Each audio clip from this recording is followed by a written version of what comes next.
അഹ്ലുസുന്ന വൽ ജമാഅത്തിന്റെ ആശയം എന്താണ് എന്ന് ശരിക്ക് ഗ്രഹിക്കാത്ത രണ്ട് കക്ഷികളുണ്ട് ഇവിടെ.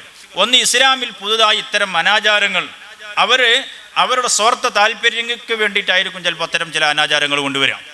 അത്തരം ചില കേന്ദ്രങ്ങളൊക്കെ നമ്മൾ പരിശോധിക്കുമ്പോൾ ചില സാമ്പത്തിക നേട്ടങ്ങൾക്ക് വേണ്ടി ചിലർ കൊണ്ടുവരുന്നതായിരിക്കാം. അത് ചൂണ്ടിക്കാണിച്ച് സുന്നത്ത് ജമാഅത്തിന്റെ വിരോധികൾ സിയാറത്തിനെയും അതുപോലെ ഔലിയാക്കളെയൊക്കെ നിസ്സാരപ്പെടുത്താൻ ശ്രമിക്കുമ്പോൾ ഇത് രണ്ടും അപകടമാണ് എന്നത് നമ്മൾ മനസ്സിലാക്കേണ്ടതുണ്ട്. അതുപോലെ തന്നെയാണ് ചില വ്യാജ ആത്മീയവാദികളെ നമുക്ക് കാണാം. ചില വ്യാജ ആത്മീയവാദികൾ മനുഷ്യൻ്റെ മനസ്സിനെ, മനുഷ്യൻ്റെ ഹൃദയത്തെ ശുദ്ധീകരിക്കുന്നതാണ് ആത്മീയത എന്ന് പറയുന്നത്. തസവുഫ് എന്ന് പറയുന്നത് മനുഷ്യനെ സംസ്കരിക്കുന്നതാണ്. മനുഷ്യൻ്റെ ഇച്ഛകൾ, ശരീരത്തിൻ്റെ ഇച്ഛകൾ, രണ്ട് ശത്രുക്കളാണല്ലോ മനുഷ്യരാകുന്ന നമുക്കുള്ളത്. ഒന്ന്, മനുഷ്യന് ഇബ്ലീസ് എന്ന് പറയുന്ന ഒരു ശത്രുവുണ്ട്. മറ്റൊന്ന് നമ്മുടെ ഇച്ഛകൾ എന്ന് പറയുന്ന വേറെ ഒരു ശത്രുവുണ്ട്. ഈ രണ്ട് ശത്രുക്കളെ വകഞ്ഞു മാറ്റിയാലേ മനുഷ്യന് വിജയം ഒരിക്കൽ സാധിക്കുകയുള്ളൂ. അത് മനുഷ്യന് ഭൗതികമായ വിജയമാണെങ്കിലും പാരത്രികമായ വിജയമാണെങ്കിലും മനുഷ്യൻ്റെ ഈ ശരീര ഇച്ഛകളോട് പടപൊരുതി ആ ശരീര ഇച്ഛകളെ പരാജയപ്പെടുത്തും. അതുകൊണ്ടാണ് ഇമാം ബൂസൂരി റളിയല്ലാഹു അൻഹു പറഞ്ഞത്, വഖാലിഫിൻ നഫ്സ വശൈത്വാന വഅസ്വിഹിമാ വഇൻഹുമാ മഹലാകൻ നസ്വഹ ഫത്തഹിമീ. മനുഷ്യന് രണ്ട് ശത്രുക്കളാണ്. ഒന്ന് പിശാച്ചാണ്, മറ്റൊന്ന് മനുഷ്യൻ്റെ ഇച്ഛകളാണ്, ശരീരത്തിൻ്റെ ഇച്ഛകൾ. ഈ ഇച്ഛകൾ എപ്പോഴും സൗകര്യങ്ങളും സുഖവുമായിരിക്കും തേടുന്നത്. ശരീരം എപ്പോഴും നമ്മോട് പറയുന്നത് ഉറങ്ങൽ, വിശ്രമിക്കൽ, ഭക്ഷണം കഴിക്കൽ, ഇങ്ങനെ ശരീരത്തിന് ആസ്വാദ്യകരമായ കാര്യങ്ങളായിരിക്കും ശരീരത്തിൻ്റെ ഇച്ഛകൾ എപ്പോഴും നമ്മോട് പറയൽ. ഈ ശരീര ഇച്ഛകളെ മാറ്റിവെക്കുന്നതിന് പകരം അതിന് വഴിപ്പെട്ടാൽ ഭൗതികമായ ഒരു നേട്ടത്തിലേക്ക് ഒരാൾക്ക് എത്താൻ കഴിയില്ല, അതുപോലെ പാരത്രികമായ നേട്ടത്തിലേക്കും എത്താൻ കഴിയില്ല. ഇപ്പോൾ ബിസിനസ് രംഗത്ത് വിജയിച്ച ഒരാൾ, അദ്ദേഹത്തോട് ചോദിക്കുകയാണ്, നിങ്ങൾ എങ്ങനെയാണ് ബിസിനസ് രംഗത്ത് വിജയിച്ചത്? അദ്ദേഹം തൻ്റെ നാൾ വഴികൾ പറയുകയാണെങ്കിൽ അദ്ദേഹത്തിന് ഒരുപാട് പറയാനുണ്ടാവും, അല്ലേ? ബിസിനസ് സാമ്രാജ്യം കെട്ടിപ്പടുത്ത ഒരുപാട് ആളുകളുണ്ട്. അവരോട് ചോദിച്ചാൽ, ഞാൻ പണ്ട് 82 അല്ലെങ്കിൽ 80 പായക്കപ്പലിൽ കയറി വളരെ കഷ്ടപ്പെട്ട് പട്ടിണി കിടന്ന് വെള്ളം കുടിക്കാതെ ദിവസങ്ങൾ ആ കപ്പലിൽ സഞ്ചരിച്ച് മരണത്തെ മുഖാമുഖം കണ്ടുകൊണ്ട് അങ്ങനെയാണ് പണ്ട് ഗൾഫിൽ എത്തിപ്പെട്ടത്. അവിടെ നിന്ന് കഷ്ടപ്പെട്ട് വളരെ അധ്വാനിച്ച് ചെറിയ ശമ്പളത്തിന് ജോലി ചെയ്ത് പിന്നീട് പടുത്തുയർത്തി ഉറങ്ങാതെ ഊണും ഉറക്കുമില്ലാതെ അധ്വാനിച്ച് ഉണ്ടാക്കി എടുത്തതാണ് എൻ്റെ ഈ സാമ്രാജ്യങ്ങളെല്ലാം എന്ന് അദ്ദേഹം പറയും. അപ്പോൾ ശരീരം ഉറങ്ങാൻ ആഗ്രഹിച്ചിട്ടും ആ ഉറക്കിനെ തൃണവൽക്കരിച്ചുകൊണ്ട് അധ്വാനിക്കാൻ അദ്ദേഹം തയ്യാറായപ്പോൾ ബിസിനസ് രംഗത്ത് അദ്ദേഹത്തിന് ഉയർച്ച കാഴ്ചവെക്കാൻ സാധിച്ചു. അതുപോലെ അക്കാഡമിക്കൽ രംഗത്ത് വിജയം വരിച്ച ഒരു വിദ്യാർത്ഥിയോട് ചോദിക്കുകയാണ്, നീ എങ്ങനെയാണ് PhD പാസ്സായത്? അതെങ്ങനെ പൂർത്തീകരിച്ചു എന്ന് ചോദിച്ചാൽ അവന് പറയാനുണ്ടാവില്ല, ഞാൻ എല്ലാ ദിവസവും കിടന്നുറങ്ങി, എല്ലാ സിനിമയും കണ്ട്, എല്ലാ വീഡിയോസും കണ്ട്, ഫുൾ ടൈം ഫേസ്ബുക്കും വാട്സപ്പും യൂട്യൂബും നോക്കിയിരുന്ന് അങ്ങനെ PhDക്ക് പോയി, എനിക്ക് എൻ്റെ എല്ലാ പരീക്ഷകളും പാസ്സായി എന്ന് പറയാൻ ആർക്കും കഴിയില്ല. അവനും പറയാനുണ്ടാവുക, ഫേസ്ബുക്ക് നോക്കാനുള്ള ആഗ്രഹം ഉണ്ടായിരുന്നു, പക്ഷേ ഞാനത് മാറ്റിവെച്ചു, പഠനത്തിന് വേണ്ടി മാറ്റി. ഉറക്കിൻ്റെ സമയം വെട്ടിക്കുറച്ച് ഉറക്കൊഴിവാക്കി ഞാൻ പഠനത്തിന് വേണ്ടി തയ്യാറായി. ഇങ്ങനെ ശരീരത്തിൻ്റെ ഇച്ഛകളോട് പടപൊരുതിയപ്പോൾ എനിക്ക് വിജയം വരിക്കാൻ സാധിച്ചു. ഇതുപോലെ തന്നെയാണ് ആ ശരീരത്തിൻ്റെ ഇച്ഛകളെ മാറ്റിവെച്ചാലേ പരലോകത്തേക്കുള്ള വിജയം വരിക്കാൻ സാധിക്കും. അതുകൊണ്ട് ആ പരിശുദ്ധ ഖുർആൻ പറയുന്നത്, അമ്മാമൻ ഖാഫ മഖാമ റബ്ബിഹി വനഹൻ നഫ്സ അനിൽ ഹവാ ഫഇന്നൽ ജന്നത ഹിയൽ മഅവാ. ഒരാൾ സ്വന്തം ശരീരത്തിൻ്റെ ഇച്ഛകളെ മാറ്റിവെച്ച് ശരീരത്തിൻ്റെ ഇച്ഛകളോട് യുദ്ധം ചെയ്ത് സമരം ചെയ്ത് അവൻ അള്ളാഹുവിനെ ഭയന്ന് സമയം ഉപയോഗപ്പെടുത്തിയാൽ സ്വർഗലോകത്തേക്ക് എത്തിച്ചേരാൻ അവന് കഴിയും. ഫഇന്നൽ ജന്നത ഹിയൽ മഅവാ. അവൻ്റെ വാസസ്ഥലം അഭയകേന്ദ്രമായി സ്വർഗം ഉണ്ടാകും എന്ന് പരിശുദ്ധ ഖുർആൻ പറയുകയാണ്. അപ്പോൾ ശരീരത്തിൻ്റെ ഇച്ഛകൾ എന്ന് പറയുന്ന പ്രധാനപ്പെട്ട ഒരു ശത്രുവുണ്ട് മനുഷ്യന്. എന്നാൽ ആ ശത്രുവിനെ വകഞ്ഞു മാറ്റിയവരാണ് വിജയം കൈവരിച്ചിട്ടുള്ളത്. ആ ശത്രുവിനെ മാറ്റുന്നതിനാണ് തസവുഫ് എന്ന് പറയുന്നത്. അപ്പോൾ ശരീരത്തിൽ നമ്മുടെ ശരീരം ആഗ്രഹിക്കുന്ന പല കാര്യങ്ങളും ബോധപൂർവം മാറ്റിവെച്ച് രാത്രി സമയത്ത് ഉറങ്ങാനുള്ള ശരീരത്തിൻ്റെ അത്യാർത്തിയെ വകഞ്ഞു മാറ്റി പാതിരാ സമയത്ത് എഴുന്നേറ്റ് തഹജ്ജുദ് നിസ്കരിക്കുമ്പോഴാണ് തസവുഫ് ഉണ്ടായി മാറുന്നത്. രാവിലെ നല്ല അതിശൈത്യമുള്ള വെളുപ്പാങ്കാലത്ത് പുതപ്പ് വകഞ്ഞു മാറ്റി എഴുന്നേറ്റ് ആ തണുപ്പത്ത് വുളൂ ചെയ്ത് സുബഹി നിസ്കരിക്കുമ്പോഴാണ് തസവുഫ് ഉണ്ടാകുന്നത്. എന്നാൽ അതിന് പകരം ഇന്ന് ചില വ്യാജവാദികളുണ്ട്, വ്യാജ തസവുഫ് വാദിക്കുന്ന ആളുകളും. അവരുടെ വാദപ്രകാരം നിസ്കാരം തന്നെ വേണ്ട, അവരുടെ വാദപ്രകാരം നോമ്പ് തന്നെ വേണ്ട, നോമ്പിൻ്റെ സമയത്ത് ഭക്ഷണം കഴിച്ചാലും നോമ്പ് മുറിയില്ല എന്നൊക്കെയുള്ള അതിവാദങ്ങൾ കൊണ്ടുവന്ന് ആളുകളുടെ ദീനും ദുനിയാവും നഷ്ടപ്പെടുത്തി കളയുന്ന ചില ആളുകളുണ്ട്. അത്തരക്കാരുടെ വാദത്തിൽ മുസ്ലിമീങ്ങൾ പെട്ടുപോകാൻ പാടില്ല. സുബ്ഹാനല്ലാഹ്, അത്ഭുതപ്പെട്ടു പോവുകയാണ് നമ്മൾ. കഴിഞ്ഞ ഏതാനും മാസങ്ങൾക്ക് മുമ്പേ ഒരു വാർത്ത ശ്രദ്ധിച്ചു. എന്താണ് ആ വാർത്ത? ആ വാർത്തയിലുള്ളത് ഇതുപോലെ വ്യാജ തസവുഫ് വാദിച്ച ഒരു മനുഷ്യനെയാണ് അറസ്റ്റ് ചെയ്തിട്ടുള്ളത്. എന്താണ് കേസ്? അദ്ദേഹം ഒരു സ്ത്രീയെ പീഡിപ്പിച്ചു എന്നതാണ് കേസ്. സ്ത്രീയെ പീഡിപ്പിച്ചു. എങ്ങനെയാണ് ആ പീഡനം നടന്ന് എന്നത് അറിയുമ്പോഴാണ് നമ്മൾ അത്ഭുതപ്പെട്ടു പോവുക. ആ സ്ത്രീയോട് ഇദ്ദേഹം പറഞ്ഞത്, ഞാനുമായി ശാരീരിക ബന്ധത്തിൽ ഏർപ്പെട്ടാൽ എനിക്ക് ദിവ്യഗർഭമുണ്ടാകും, അതുകൊണ്ട് ദിവ്യഗർഭമുണ്ടാകുന്നതിന് വേണ്ടി അദ്ദേഹവുമായിട്ട് ശാരീരിക ബന്ധത്തിൽ ഏർപ്പെടുകയാണ്. അത് പിന്നീട് കേസായി, പരാതിയായി, പീഡനമായി പുറത്തു വരികയാണ്.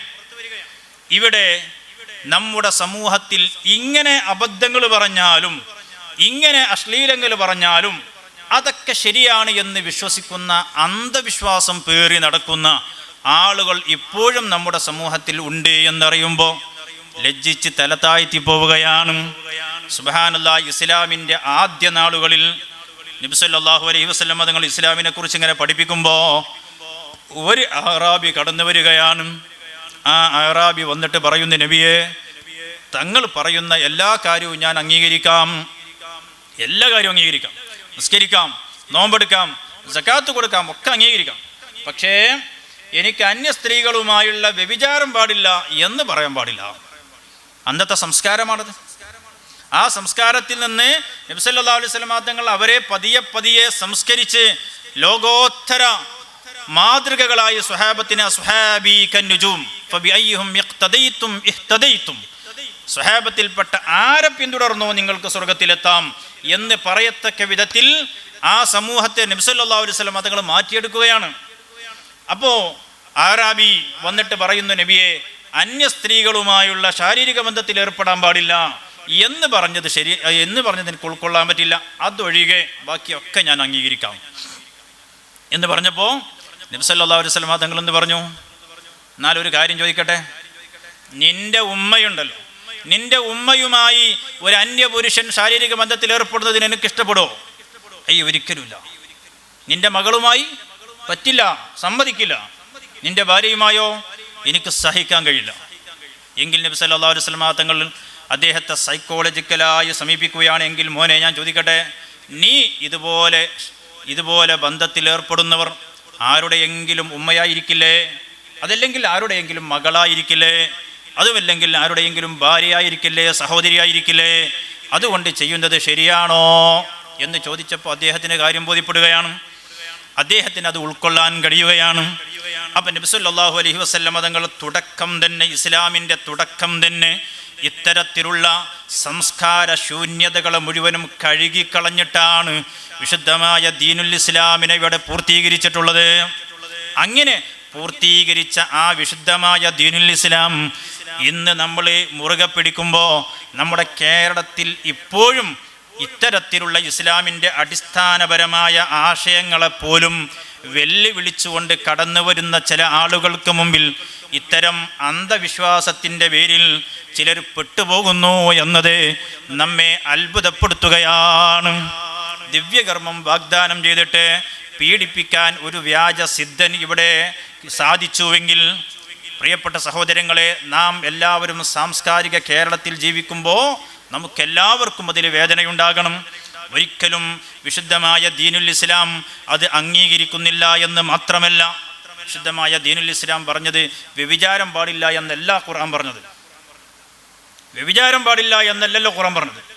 വലാ തഖറബുസ്സിന, വ്യഭിചാരത്തിലേക്ക് അടുക്കുക പോലും ചെയ്യരുത് എന്ന.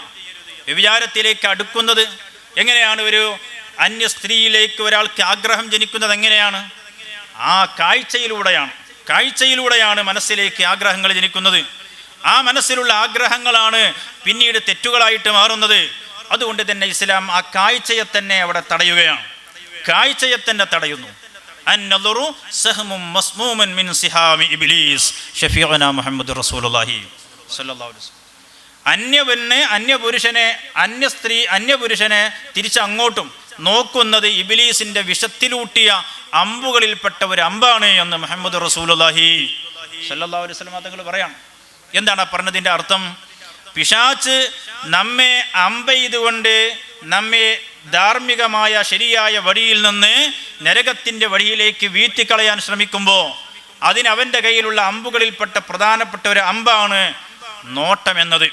എന്നാൽ പുതിയ കാലത്ത് ലിബറൽ ഐഡിയോളജി ഇന്ന് അരങ്ങുവാഴുന്ന ഈ കാലത്ത് സ്ത്രീയുടെ സ്വാതന്ത്ര്യം ഹനിക്കുന്നു എന്നാണ്, മനുഷ്യരുടെ സ്വാതന്ത്ര്യം ഹനിക്കുന്നു എന്നാണ്. മനുഷ്യരുടെ ധാർമ്മികമായ അവരുടെ ഭാഗങ്ങൾക്ക് യാതൊരു പ്രാധാന്യവും കൊടുക്കാതെ മനുഷ്യൻ കേവലം ജീവികളെപ്പോലെ, മൃഗങ്ങളെപ്പോലെ, അതുപോലെ മറ്റു പക്ഷികളെപ്പോലെ ജീവിക്കണമെന്നാണ് ഈ അടുത്ത് ഒരു ലിബറൽ വാദി അദ്ദേഹം പറഞ്ഞത്. ഇവിടെ മൃഗങ്ങൾ ജീവിക്കുന്നുണ്ട്, അതുപോലെ പക്ഷികൾ ജീവിക്കുന്നുണ്ട്. അവകൾക്ക് യാതൊരു നിയമവുമില്ല. എവിടെ നോക്കണം, എന്ത് ചെയ്യണം, എങ്ങനെ ജീവിക്കണം, എങ്ങനെ ഉറങ്ങണം, എങ്ങനെ കഴിക്കണം, ഇങ്ങനെ ഇസ്ലാമിൽ എല്ലാറ്റിനും നിയമമുണ്ട്. ഇതൊന്നുമില്ലാതെയാണ് ഇവിടുത്തെ പക്ഷികളും പറവകളും മൃഗങ്ങളും ജീവിക്കുന്നത്. അതുപോലെ തന്നെ മനുഷ്യൻ ജീവിച്ചാൽ മതി എന്നാണ് ഇവിടുത്തെ ലിബറൽ കാഴ്ചപ്പാടുള്ളവർ പറഞ്ഞുകൊണ്ടിരിക്കുന്നത്. എന്നാൽ ഇവിടെ നമ്മൾ ആത്മാർത്ഥമായി ചിന്തിക്കണം. ഈ ഒരു തരത്തിലുള്ള അരാജകത്വത്തിലേക്കാണ് പുതിയ കാലത്തെ ലിബറൽ കാഴ്ചപ്പാട് നമ്മെ കൊണ്ടുപോയി കൊണ്ടിരിക്കുന്നത്. അവിടെ അന്യപെണ്ണും അന്യ പുരുഷനും ഒരുമിച്ചിരുന്നാലും ഒരുമിച്ച് യാത്ര ചെയ്താലും അവർ ഒരുമിച്ച് താമസിച്ചാലും ആകാശം ഇടിഞ്ഞു പൊളിഞ്ഞ് വീഴുമോ എന്നുള്ള ചോദ്യമാണ്. എങ്കിൽ ഒരിക്കലും ആകാശം പൊളിഞ്ഞ് വീണിട്ടല്ല. മനുഷ്യൻ്റെ ജീവിതത്തിൻ്റെ സുഖകരമായ മുന്നോട്ടുപോക്ക്, മനുഷ്യൻ്റെ ജീവിതത്തിൻ്റെ ആരോഗ്യകരമായ മുന്നോട്ടുപോക്കിന് ഇവിടെ മതം വെച്ചിട്ടുള്ള നിയമത്തിൻ്റെ പരിധികളുണ്ട്. ആ നിയമത്തിൻ്റെ പരിധിയിൽ അതിലംഘിച്ചുകൊണ്ട് പോകുന്നത് മതം വിലക്കിയതാണ്. നിയമമില്ലാതെ ഇവിടെ ഒന്നും നടക്കില്ല. രാജ്യത്തിനൊരു നിയമമുണ്ട്. ആ രാജ്യത്തിൻ്റെ നിയമ ചട്ടക്കൂട്ടിൽ നിന്ന് മുന്നോട്ട് പോയാലേ നമ്മുടെ ഇന്ത്യ രാജ്യത്തിൻ്റെ സുഗമമായ മുന്നോട്ട് പോക്ക് സാധ്യമാവുകയുള്ളൂ. അതിന് പകരം ഓരോരുത്തരും തോന്നിയതുപോലെ ആയാൽ ഇവിടെ ജീവിതം ദുസ്സഹമായി പോകും. ഞാൻ അതിലേക്ക് കടന്ന് സംസാരിക്കുന്നില്ല. അപ്പോൾ അന്യ സ്ത്രീകളും പുരുഷനും നോക്കുന്നത് പോലും വിശുദ്ധമായ ദീനുൽ ഇസ്ലാം വിലക്കിയിട്ടുണ്ടെങ്കിൽ ആ ഇസ്ലാമിൻ്റെ തസവ്വുഫിൻ്റെ പേരിൽ ചില വ്യാജ ആത്മീയവാദികൾ വന്ന് ഇത്തരത്തിലുള്ള വ്യാജ കാര്യങ്ങൾ പറഞ്ഞു കൊടുക്കുമ്പോൾ അതൊക്കെ ശരിയാണ് എന്ന് തെറ്റിദ്ധരിച്ച് അന്ധമായ വിശ്വാസം വെച്ച് പുലർത്തി ചില ആളുകൾ പെട്ടുപോകുന്നത് വളരെ ഗൗരവത്തോടെ നമ്മൾ കാണേണ്ടതുണ്ട്. അതുപോലെ തന്നെ കുറച്ച് മുമ്പ് വേറെ ഒരു ന്യൂസ് കണ്ടത് എന്താണ്? ഇതുപോലെ ഒരു വ്യാജ ആത്മീയവാദി അദ്ദേഹം പെട്ടെന്ന് മരണപ്പെടുകയാണ്. നിങ്ങളൊക്കെ വായിച്ചിട്ടുണ്ടാകും. അദ്ദേഹം പെട്ടെന്ന് മരണപ്പെടുകയാണ്. മരണപ്പെടുന്നതിന് മുമ്പ് അദ്ദേഹം തൻ്റെ അനുയായികളോട് പറഞ്ഞത്, ഞാൻ മരണപ്പെട്ടതായി നിങ്ങൾ കണ്ടാൽ എൻ്റെ ശരീരം കൊണ്ടുപോയി മറവ് ചെയ്യാൻ പാടില്ല. കാരണം ഞാൻ കുറച്ച് കഴിഞ്ഞാൽ തിരിച്ചു വരും. ഒരു താൽക്കാലികമായ യാത്ര പോയതാണ്. അതുകൊണ്ട് തന്നെ എൻ്റെ ശരീരം നിങ്ങൾ മറവ് ചെയ്യാതെ വീട്ടിൽ തന്നെ വെക്കണം. സുബ്ഹാനല്ലാഹ്, വീട്ടിൽ ആ മനുഷ്യൻ മരണപ്പെട്ടു. മാസങ്ങൾ കഴിഞ്ഞു, ദിവസങ്ങളും അതുപോലെ ആഴ്ചകളൊക്കെ കഴിയുമ്പോൾ ശരീരം ദ്രവിച്ച് ദുഷിച്ച് നാറി അയൽവാസികളൊക്കെ ഈ ദുർഗന്ധം കേട്ടിട്ട് വന്നു നോക്കുമ്പോഴാണ് ഇദ്ദേഹം മരണപ്പെട്ട് കിടക്കുന്ന വിവരം അറിയുന്നത്. അങ്ങനെ പോലീസും മറ്റുമൊക്കെ വന്ന് അന്വേഷിക്കുമ്പോൾ എന്തുകൊണ്ട് നിങ്ങൾ മറവ് ചെയ്തില്ല എന്നതിന് മറുപടി കിട്ടിയത് ഈ അന്ധവിശ്വാസമായിരുന്നു. ഒരു മനുഷ്യൻ മരണപ്പെട്ട് കഴിഞ്ഞാൽ അദ്ദേഹത്തിൻ്റെ ജനാസ മറവ് ചെയ്യുക എന്ന ഇസ്ലാമിൻ്റെ അടിസ്ഥാനപരമായ ഇസ്ലാമിൻ്റെ അധ്യാപനം പോലും ഇവിടെ നമ്മുടെ സമൂഹം കാറ്റിൽ പറത്തുന്നു അന്ധവിശ്വാസത്തിൻ്റെ പേരിൽ.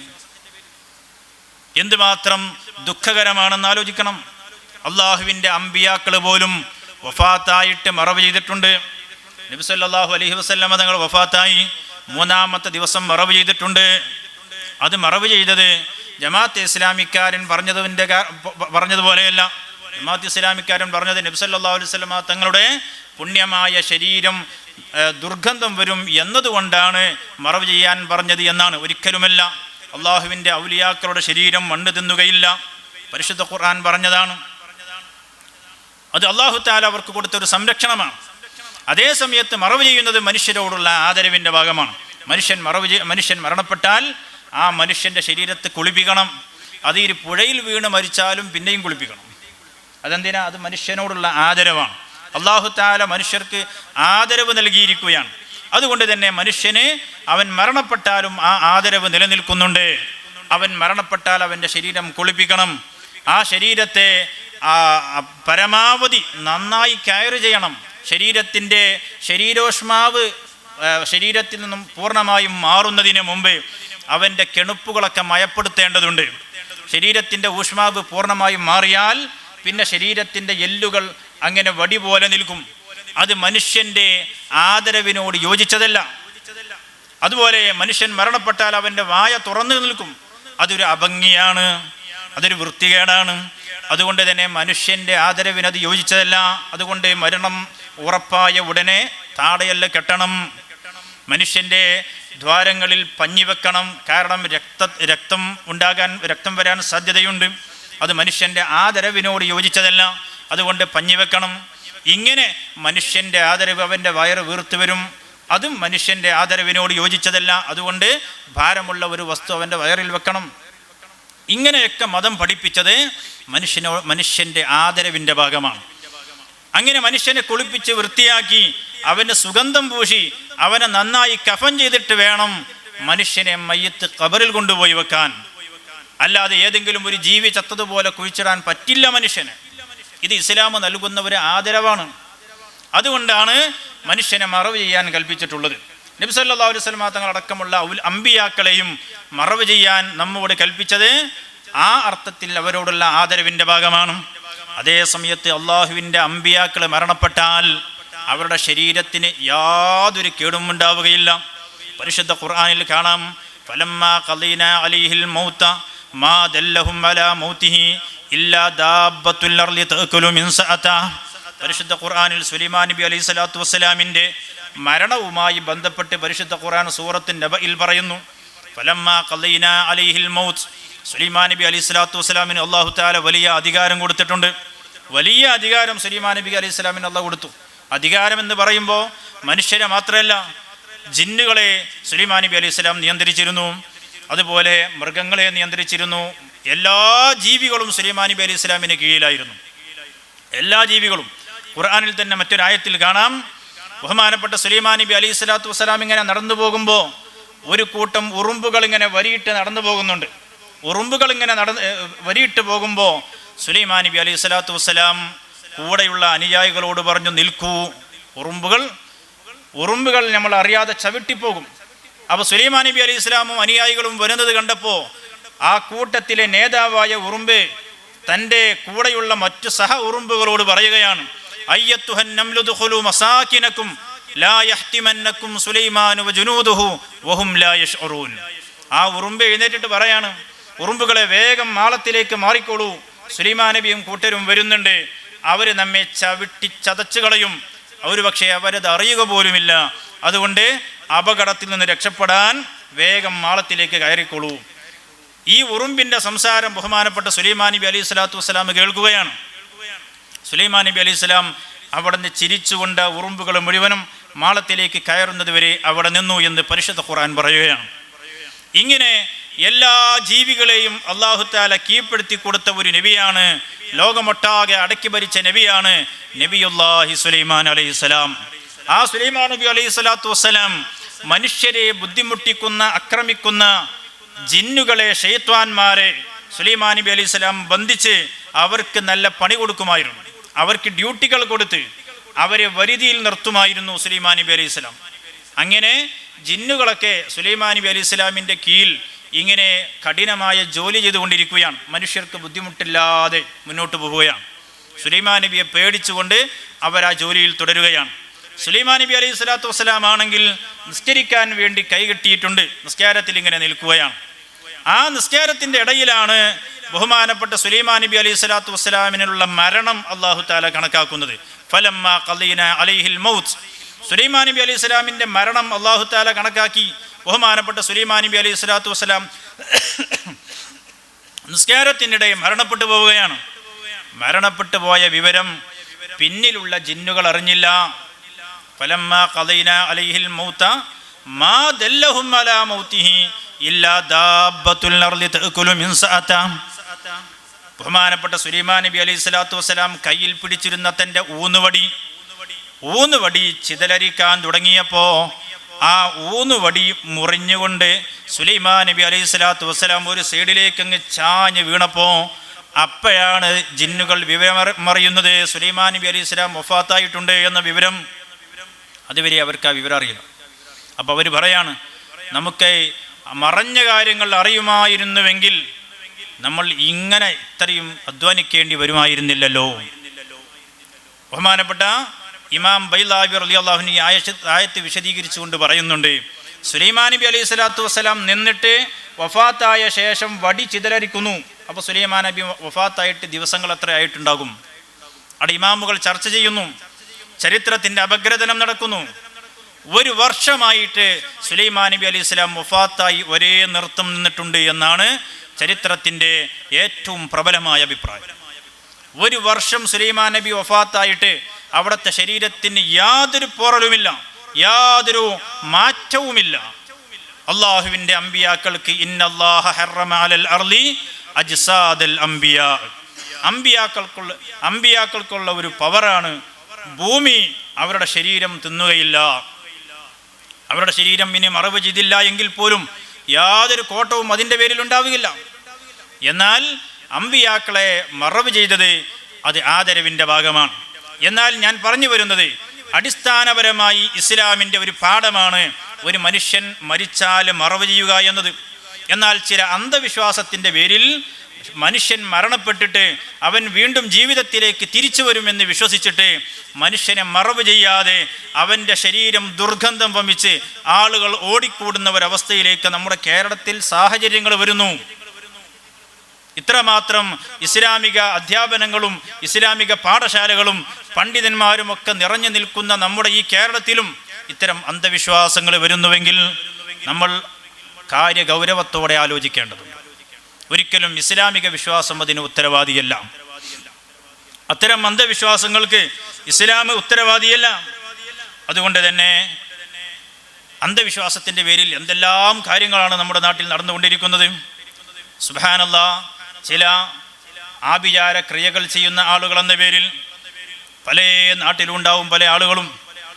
നമ്മളെ മുസ്ലിമീങ്ങൾ പോലും അമുസ്ലിമീങ്ങളുടെ കേന്ദ്രത്തിലേക്ക് വരെ പോയി എന്തെങ്കിലും ഒരു തലവേദന വരുമ്പോൾ, എന്തെങ്കിലും ചെറിയ പ്രയാസം വരുമ്പോൾ അവിടെ എനിക്കെന്തോ ഉണ്ട്, എനിക്ക് ആരോ ഗൂഢോത്രം ചെയ്തിട്ടുണ്ട്, സിഹർ ചെയ്തിട്ടുണ്ട് എന്നൊക്കെ പറഞ്ഞ് അതിൻ്റെ പരിഹാരം എന്ന പേരിൽ ഇത്തരത്തിലുള്ള വ്യാജന്മാരുടെ കയ്യിൽ പോയി പെട്ട് അത്തരക്കാർ സാമ്പത്തികമായി ചൂഷണം ചെയ്ത് കുടുംബബന്ധം തകർത്ത് എല്ലാം നഷ്ടപ്പെട്ടു പോയ ആളുകളെ എനിക്കറിയാം.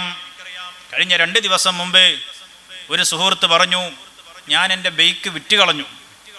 അവൻ പറഞ്ഞ എന്താ കാരണം? ആ ബൈക്ക് നോക്കുമ്പോൾ ആക്സിഡൻ്റ് ആവും, ഇടയ്ക്കിടയ്ക്ക് ആക്സിഡൻ്റ് ആവാം. ഒരാൾ ഇങ്ങോട്ട് വന്ന് മുട്ടുന്നു, ചിലപ്പോൾ അങ്ങോട്ട് തട്ടിപ്പോകുന്നു. അപ്പോൾ അതിൽ എന്തോ ഒരു സംഗതി ഉണ്ട്, അതുകൊണ്ട് ഞാനത് വിറ്റ് കളഞ്ഞു എന്ന്. സുബ്ഹാനല്ലാഹ്, എന്തുണ്ടാകാൻ? ആ ബൈക്ക് നല്ല ശ്രദ്ധിച്ച് ബൈക്ക് ഓട്ടിയാൽ എവിടെയും പോയി മുട്ടൂല. ഇത് ശ്രദ്ധിക്കാതെ ട്രാഫിക് നിയമങ്ങൾ പാലിക്കാതെ നമ്മൾ ബൈക്ക് ഓടിച്ചാൽ ഏത് ബൈക്കും മറിഞ്ഞു പോകും, ഏത് വാഹനവും അപകടത്തിൽപ്പെട്ടു പോകും. അത്തരം നിയമങ്ങൾ ശ്രദ്ധിക്കുന്നതിന് പകരം ഇതുപോലുള്ള ചില അന്ധവിശ്വാസങ്ങളിലൊക്കെ പെട്ടുപോയാൽ നമ്മൾ വലിയ നാശത്തിലേക്ക് പോകും. അതേ സമയത്ത് ആത്മീയമായ ഒരു സംരക്ഷണം നമുക്ക് അനിവാര്യമാണ്. അതുകൊണ്ട് തന്നെ നമ്മൾ വാഹനത്തിൽ കയറുമ്പോൾ ദീനുൽ ഇസ്ലാം പഠിപ്പിച്ച ദിക്ർ ചൊല്ലണം. സുബ്ഹാനല്ലദി സഖറ ലനാ ഹാദാ എന്ന് തുടങ്ങുന്ന ദിക്ർ ചൊല്ലണം. പൈശാചികമായ സ്വാധീനമുണ്ടാകും, അതിനെ നിഷേധിക്കുകയല്ല. അതേ സമയത്ത് അതിനെ എങ്ങനെയാണ് നമ്മളതിനെ തരണം ചെയ്യേണ്ടത് എന്ന് ഇസ്ലാം പഠിപ്പിച്ചിട്ടുണ്ട്. അത്തരം ദിക്റുകളൊക്കെ നമ്മൾ പാലിക്കുന്നതിന് പകരം ഇതുപോലുള്ള വ്യാജ ആത്മീയവാദികളുടെ സമീപത്തേക്ക്, കണക്ക് നോക്കുന്നവരുടെ സമീപത്തേക്ക് ചില ആളുകൾ ചെന്നുപെട്ട് അവരുടെ എല്ലാം നഷ്ടപ്പെട്ടു പോകുന്ന കാര്യങ്ങളുണ്ട്. സുബ്ഹാനല്ലാഹ്, ഒരാൾക്ക് ലക്ഷങ്ങൾ അത്തരത്തിൽ പെട്ടുപോയി. അദ്ദേഹത്തോട് പറഞ്ഞത്, നിങ്ങളെ വീട്ടിൽ ഇതുപോലെ വലിയ ഒരു മാരണമുണ്ട്, അത് നശിപ്പിക്കണമെങ്കിൽ വലിയ പ്രയാസമുണ്ട്, അതുകൊണ്ട് ഒരു 2 ലക്ഷം രൂപ ആദ്യം തരണം, ഒരുപാട് കാര്യങ്ങൾ ചെയ്യാനുണ്ട്. ഇദ്ദേഹം അത് വിശ്വസിച്ചു, പണം കൊടുക്കുന്നു, വീണ്ടും 10,000 ലക്ഷങ്ങൾ കൊടുക്കുന്നു. പക്ഷേ ഇദ്ദേഹത്തിൻ്റെ പ്രശ്നത്തിന് പരിഹാരമായില്ല. പക്ഷേ ഇദ്ദേഹത്തിന് ഒരുപാട് പണം നഷ്ടപ്പെടുകയാണ്. നബി സല്ലല്ലാഹു അലൈഹി വസല്ലം തങ്ങൾ പറയാണ്, മൻ അതാ കാഹിനൻ ഔ അറാഫൻ ഫആമന ബിമാ യഖൂൽ ഫഖദ് കഫറ ബിമാ ഉൻസില അലാ മുഹമ്മദിൻ സല്ലല്ലാഹു അലൈഹി വസല്ലം. ഇത്തരത്തിലുള്ള കണക്ക് നോക്കുന്നവരുടെ, ആഭിചാര ക്രിയകൾ നടത്തുന്നവരുടെ സമീപത്തേക്ക് ഒരാൾ പോവുകയും അവർ പറയുന്നത് ശരിയാണെന്ന് വിശ്വസിക്കുകയും ചെയ്താൽ അവർ അള്ളാഹുവിൻ്റെ ഖുർആൻ കൊണ്ട് അവിശ്വസിച്ചവരാണ്. അത്തരത്തിലുള്ള ആളുകളെ സമീപത്തേക്ക് പോയി അവർ പറഞ്ഞത് വിശ്വസിച്ച് നമ്മുടെ കുടുംബത്തിലുള്ളവരെ തെറ്റിദ്ധരിച്ച് കുടുംബബന്ധം നശിപ്പിക്കുന്നവർ വലിയ അബദ്ധമാണ് ചെയ്യുന്നത്. അത്തരത്തിലുള്ള അന്ധവിശ്വാസങ്ങളിലേക്ക് നമ്മൾ പോകാൻ പാടില്ല. നമ്മൾ ഇസ്ലാമിൻ നഹ്നു ഖൗമുൻ അഅസ്സനല്ലാഹു ബിൽ ഇസ്ലാം, ഇസ്ലാം കൊണ്ട് അല്ലാഹു തആല നമുക്ക് ഇസ്സത്ത് നൽകിയ സമൂഹമാണ്. അതുകൊണ്ട് തന്നെ അത്തരം അബദ്ധങ്ങളിലേക്ക് നമ്മൾ പെട്ടുപോകാൻ പാടില്ല. ഇവിടെ ഇങ്ങനെ ഇത്തരം ഒരുപാട് കാര്യങ്ങൾ. ഈ അടുത്ത് ഒരാൾ തൻ്റെ കുടുംബത്തിൽപ്പെട്ട ഒരാളുടെ സ്വർണ്ണമാല, ഞാൻ അവസാനിപ്പിക്കുകയാണ്, കുടുംബത്തിൽപ്പെട്ട ഒരു രോഗിയുടെ സ്വർണ്ണമാല മോഷ്ടിക്കുകയാണ് ഒരു മനുഷ്യൻ.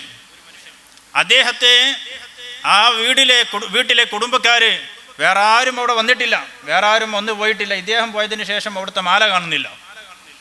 അങ്ങനെ അന്വേഷിച്ച് നോക്കുമ്പോൾ അദ്ദേഹത്തിൻ്റെ വീട്ടിൽ സുരക്ഷിതമായിട്ടുണ്ട്. അത് വീണ്ടെടുത്തു. എന്നിട്ട് അദ്ദേഹത്തെ ചോദ്യം ചെയ്യുകയാണ്, എന്തിനാണ് ഇത് കട്ടെടുത്തത്? അപ്പോൾ അദ്ദേഹത്തിൻ്റെ മറുപടി, അദ്ദേഹം ഏതോ വ്യാജ ത്വരീഖത്തിൽ പെട്ടുപോയ വ്യക്തിയാണ്. അദ്ദേഹത്തിൻ്റെ ഷെയ്ഖ് പറഞ്ഞതാണ്, നമുക്കിപ്പോൾ അടിയന്തിരമായിട്ട് കുറച്ച് പണത്തിൻ്റെ ആവശ്യമുണ്ട്, നിങ്ങൾ എന്ത് ചെയ്തിട്ടാണെങ്കിലും കുറച്ച് പണം കൊണ്ട് തരണം, നിങ്ങൾ എന്ത് ചെയ്താലും അതൊക്കെ നിങ്ങൾക്ക് നന്മയാണ്. സുബ്ഹാനല്ലാഹ്, മറ്റൊരാളത് മോഷ്ടിച്ച് കൊണ്ടുവന്നാലും നിങ്ങൾക്കത് നന്മയാണ്. കാരണം ഈ പറയുന്ന വ്യാജ ത്വരീഖത്തിൻ്റെ ഷെയ്ഖിന് വേണ്ടിയാകുമ്പോൾ അതൊക്കെ നന്മയായി. ഇത് വിശ്വസിച്ചുകൊണ്ട് സ്വന്തം കുടുംബത്തിൽപ്പെട്ട ഒരു ഉമ്മാമയുടെ സ്വർണം കവർന്ന് കൊണ്ടുപോവുകയാണ്. ഇങ്ങനെയുള്ള അതിദാരുണമായ സംഭവങ്ങൾ നമ്മുടെ നാട്ടിൽ ധാരാളമായി കാണുകയാണ്. ഇതൊക്കെ എങ്ങനെയാണ് സംഭവിക്കുന്നത്?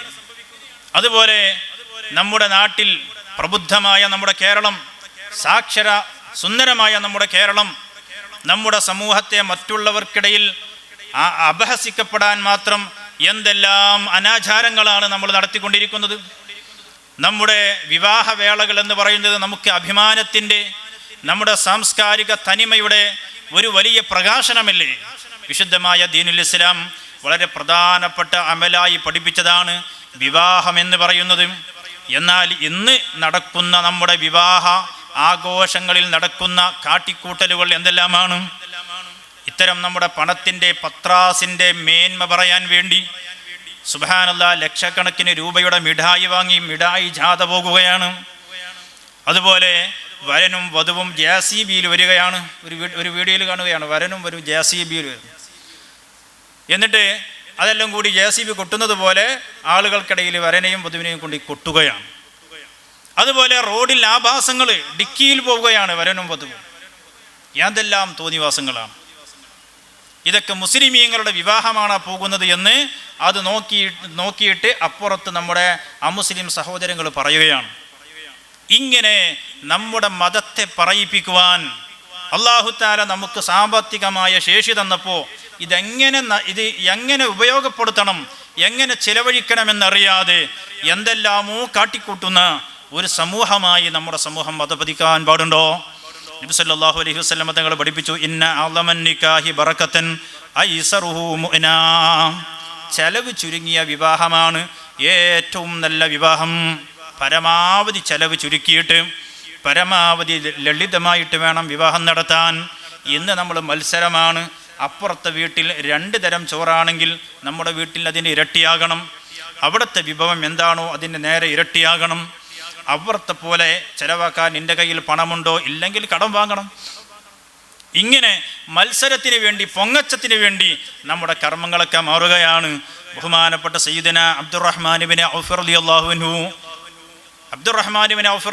അൻഹു സ്വഹാബത്തിലെ വളരെ ധനികനായ സ്വഹാബിയായിരുന്നു.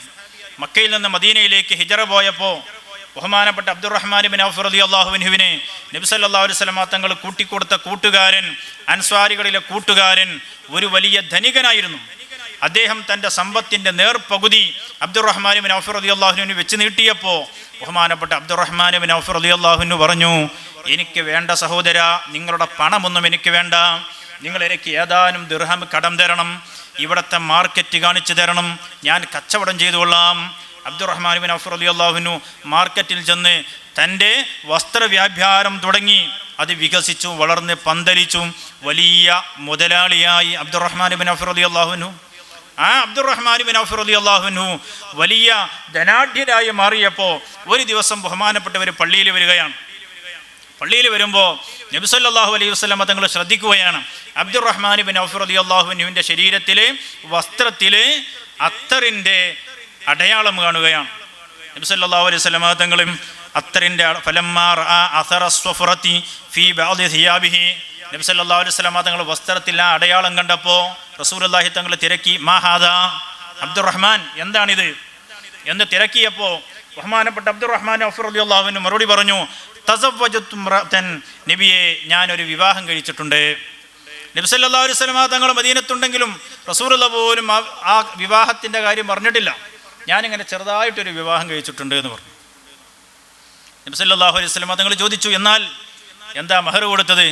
ഏതാനും സ്വർണം മഹറായിട്ട് നൽകിയിട്ടുണ്ട്. അപ്പോൾ റസൂലുള്ളാഹി തങ്ങൾ പറയുന്നു, എങ്കിൽ ബാറക്കല്ലാഹു ലക്, അല്ലാഹു നിനക്ക് ബറക്കത്ത് ചെയ്യട്ടെ.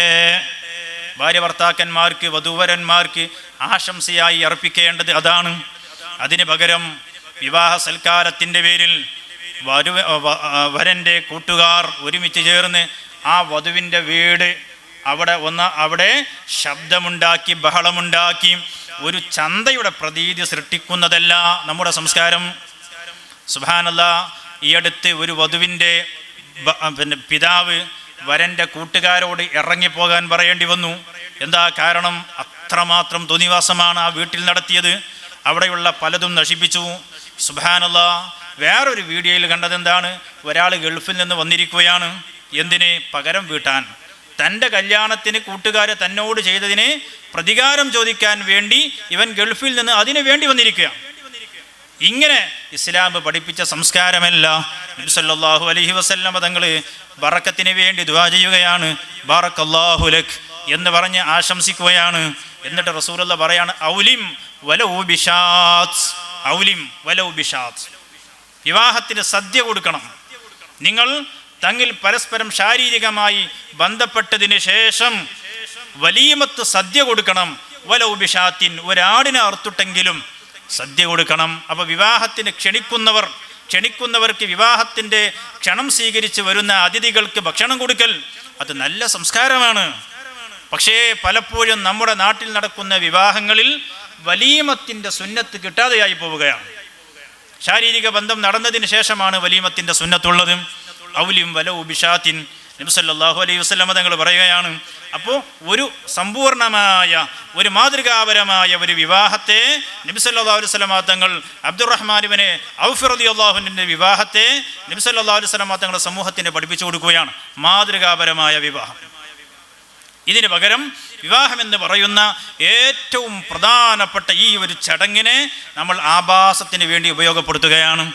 നമ്മുടെ സാമ്പത്തികമായ പത്രാസിൻ്റെ പ്രകടനത്തിന് വേണ്ടി ഉപയോഗപ്പെടുത്തുകയാണ്.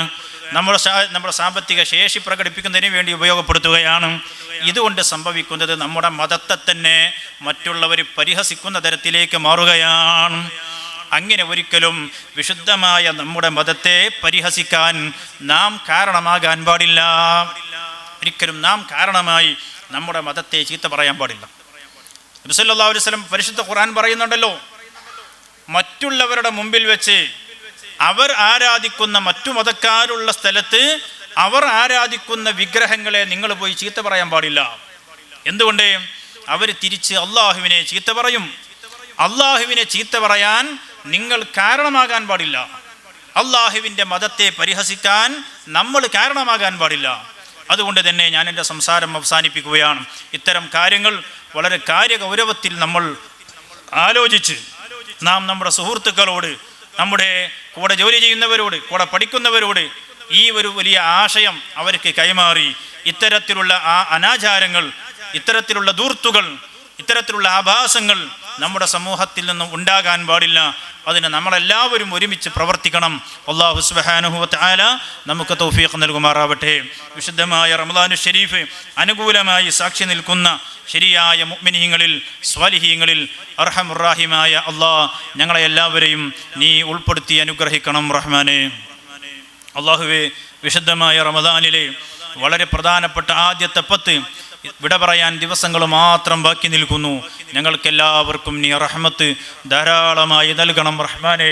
ഞങ്ങളെ കുടുംബങ്ങൾ, ഞങ്ങളെ മക്കൾ, സുഹൃത്തുക്കൾ, ഭാര്യ മക്കൾ, അങ്ങനെ തുടങ്ങി ഞങ്ങളുമായി ബന്ധപ്പെട്ട ആരെല്ലാം ഉണ്ടോ അവർക്കെല്ലാവർക്കും ഞങ്ങൾ ചോദിച്ച മുഴുവൻ ഖൈറും നീ നൽകണം റഹ്മാനെ. ഞങ്ങളിൽപ്പെട്ട രോഗികളുണ്ട്, നീ ശിഫയാക്കണേ അല്ലാഹ്. രോഗികൾ, വളരെ പ്രയാസപ്പെടുന്ന ധാരാളം രോഗികൾ, അള്ളാഹു ഇവർക്കൊക്കെ നീ ശിഫ കൊടുക്കണേ റഹ്മാനെ. ഞങ്ങളെ മക്കളിൽ രോഗികളുണ്ട്, നീ ശിഫ കൊടുക്കണം റഹ്മാനെ. ഞങ്ങളുടെ ഉസ്താദുമാർ, ശിഷ്യന്മാർ, കൂട്ടുകാർ, കുടുംബക്കാർ, സംഘടനാ പ്രവർത്തകർ, അങ്ങനെ തുടങ്ങി ആരെല്ലാം രോഗികളുണ്ടോ അവർക്കൊക്കെ നീ ശിഫ കൊടുക്കണേ റഹ്മാനെ. വിശുദ്ധമായ റമദാനു ഷരീഫ് അനുകൂലമായി സാക്ഷി നിൽക്കുന്ന സ്വാലിഹീങ്ങളിൽ ഞങ്ങളെ എല്ലാവരെയും നീ ഉൾപ്പെടുത്തി അനുഗ്രഹിക്കണം റഹ്മാനെ. അർഹമുർ റഹീമായ റബ്ബേ, ഞങ്ങൾക്കെല്ലാവർക്കും ഖൈറായ മഈശത്തിൻ്റെ വഴി നീ തുറന്നു തരണം റഹ്മാനെ. ഹറാമായ ഒരു വഴിയിലേക്കും ഞങ്ങളെ നീ എത്തിക്കല്ലേ റഹ്മാനെ. ഞങ്ങൾക്ക് ഇസ്സത്തോടെ ജീവിക്കാൻ ആവശ്യമായ സകല കാര്യങ്ങളും നീ നൽകണം റഹ്മാനെ. ഞങ്ങളെ മക്കളെ നീ സ്വാലിഹീങ്ങളാക്കണേ അല്ലാഹ്. അവർക്ക് നല്ല ഹിഫ്ളും അഖലും ഫഹമും കൊടുക്കണം റഹ്മാനെ. മാതാപിതാക്കൾ ജീവിച്ചിരിക്കുന്നവർക്ക് ആഫിയത്ത് കൊടുക്കണം റഹ്മാനെ. മരണപ്പെട്ടവർക്ക് നീ പുറത്തു കൊടുക്കണം റഹ്മാനെ. ഞങ്ങൾ വലിയ വലിയ ആലിമീങ്ങൾ, ബഹുമാനപ്പെട്ട ഷെയ്ഖുന അടക്കമുള്ള ഞങ്ങളെ നേതാക്കൾ ആഫിയത്തുള്ള ദീർഘായുസ് കൊടുക്കണം റഹ്മാനെ. വഫാത്തായി പോയ ഞങ്ങളെ നേതാക്കന്മാർ, ഉസ്താദുമാർ, ശിഷ്യന്മാർ എല്ലാവർക്കും നീ മഗ്ഫിറത്തും റഹ്മത്തും കൊടുക്കണം റഹ്മാനെ. അല്ലാഹുമ്മ റബ്ബനാ അലൈക തവക്കൽനാ വ ഇലൈക അനബ്നാ വ ഇലൈകൽ മസ്വീർ. റബ്ബനാ ആതിനാ ഫിദ് ദുനിയാ ഹസന വഫിൽ ആഖിറതി ഹസനത്തും വഖിനാ അദാബന്നാർ. ആമീൻ ബിറഹ്മതിക യാ അർഹമർ റഹീമീൻ. വസല്ലല്ലാഹു അലാ സയ്യിദിനാ മുഹമ്മദിൻ വആലിഹി വസഹ്ബിഹി അജ്മഈൻ. വൽഹംദുലില്ലാഹി റബ്ബിൽ ആലമീൻ ബിഫദ്ലി. സ്വല്ലല്ലാഹു അലാ മുഹമ്മദിൻ സ്വല്ലല്ലാഹു അലൈഹി വസല്ലം. സ്വല്ലല്ലാഹു അലാ മുഹമ്മദിൻ സ്വല്ലല്ലാഹു അലൈഹി വസല്ലം.